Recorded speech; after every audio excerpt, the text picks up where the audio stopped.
Bonjour, je suis l'ingénieur Austin Kikapa. Aujourd'hui, je vous parle de la 6e vidéo aussi de notre langage de programmation VBNet qui est comment modifier un outil de contrôle, comment modifier les propriétés d'un outil de contrôle ou d'un formulaire. Je suis là, je rentre dans mon formulaire précédent, ce que nous venons de faire avec vous ici récemment. Et nous allons voir maintenant comment je peux modifier certaines propriétés des formulaires ainsi que mon outil les outils de contrôle. Commençons avec le formulaire. Je suis là. La première propriété des formulaires, ça sert à renommer. Si je vais regarder ici, on a écrit formulaire 1.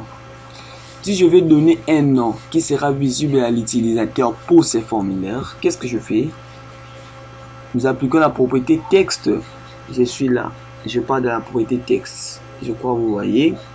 À droite ici en bas, on a écrit formulaire 1. Je peux évidemment effacer pour écrire ça par exemple accueil. C'est mon formulaire accueil.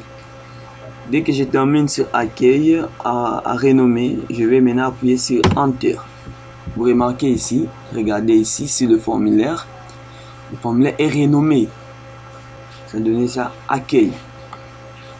Donc la propriété texte ici, ça sert à renommer un formulaire, ça sert à renommer un outil de contrôle, ça sert à renommer n'importe quel élément qu'on peut ajouter sur le formulaire.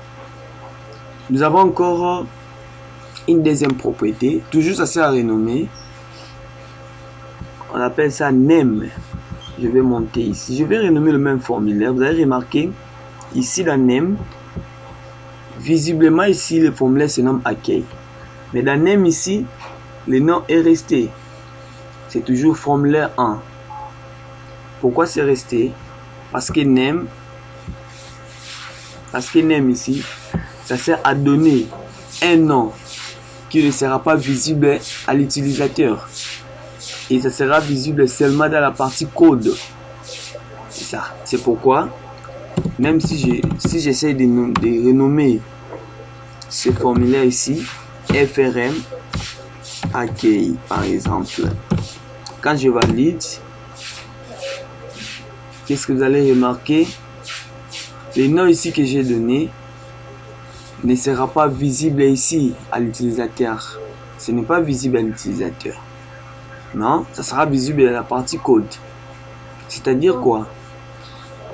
La propriété name, ça sert à donner un nom à l'utilisateur qui ne sera pas visible dans la partie conception.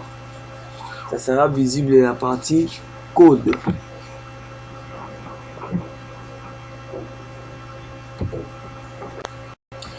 Ok, vous allez remarquer ici, ce formulaire ici est nommé accueil, mais ce n'est pas visible sur le formulaire accueil. Pour voir le nom que je vais donner, quand je fais clic droit sur l'espace vide du formulaire, là on est qui affiché code. Vous allez remarquer que ce nom là sera visible ici dans la partie utilisateur. Regardez ici on est qui FRM accueil. C'est un peu ça. Donc la propriété name, ça sert à renommer même un label. Ici on peut aussi renommer un label également. Je peux renommer un label. Par exemple j'écris nom. Vous voyez, dès que j'appuie sur Enter, dans la propriété texte ici, ça sert à donner un nom qui sera visible à l'utilisateur pour un outil de contrôle. Deuxième propriété, c'est la propriété backcolor. Backcolor. Ça sert à changer la couleur de l'arrière-plan de votre formulaire ou de votre outil de contrôle, autre outil de contrôle comme bouton, texte, ainsi de suite. C'est ça la propriété backcolor. Comment appliquer ça? Je dois d'abord cliquer dans la zone où je vais changer mon arrière-plan. Je viens ici pour chercher la propriété backcolor selon l'ordre alphabétique.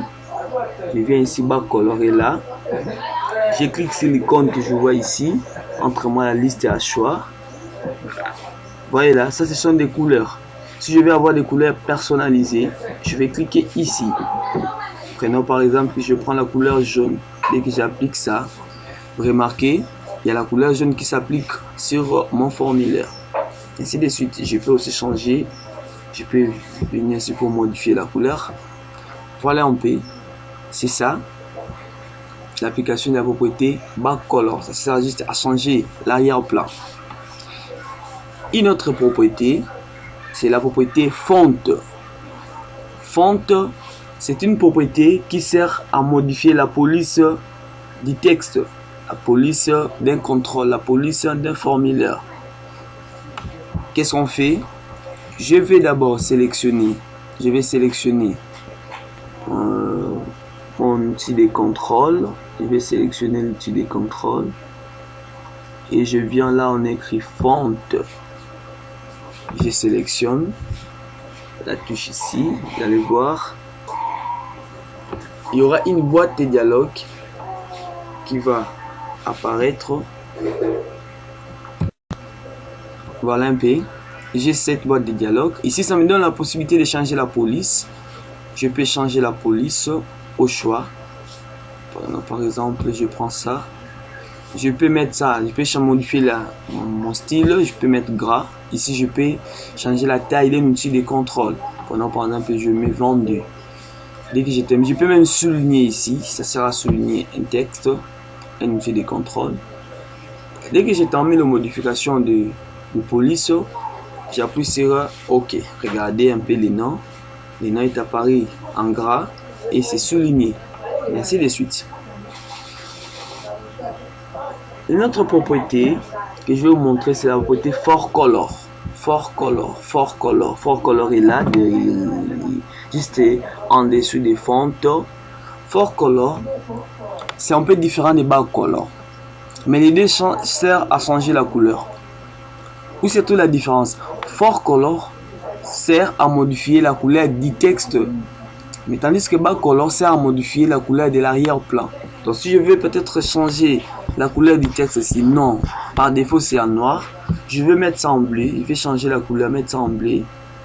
Je vais appuyer sur ForColor. Ouais, regardez, ForColor est là. J'appuie sur la liste à choisir. Je viens de la personnaliser. Maintenant, par exemple, je mets ça rouge. Regardez ici, mon nom du formulaire est en rouge.